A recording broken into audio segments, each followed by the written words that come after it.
siamo stati accolti proprio a Follina, a parte il fatto della bellezza del borgo, il fatto poi anche di essere inseriti dentro a dei contesti architettonici e culturali e anche di produzione di lavoro significativi, anche l'idea di poter realizzare non solamente per Follina, ma proprio generalmente proprio per l'idea del racconto, l'idea della musica dal vivo, di realizzare qualche cosa di unico che parte qui da Follina ma che potrebbe tranquillamente poi anche estendersi altrove. Specificatamente per Follina abbiamo prodotto una rassegna degli eventi che mettono insieme l'anima musicale di molti artisti del territorio con quella del racconto.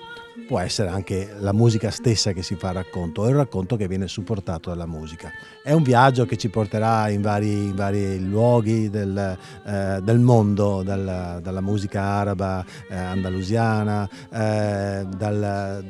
dei confini dell'America più profonda, quella del jazz, a quella dell'Africa orientale, la calimbata.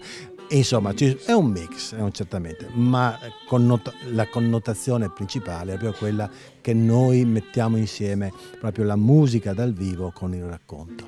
La cosa bella, la cosa particolare è quella che sottolineavi prima, cioè per Follina avete creato degli spettacoli che poi tu dicevi nella presentazione magari non verranno neanche ripetuti mai così. Esatto, proprio proprio la cosa particolare proprio questa, che in effetti abbiamo costruito e stiamo ancora costruendo, perché certi eventi non sono ancora comunque conclusi, cercando di incamerare artisti, no, del luogo, del territorio, e di farli convergere in dei progetti che noi abbiamo proposto e che sono stati veramente accolti.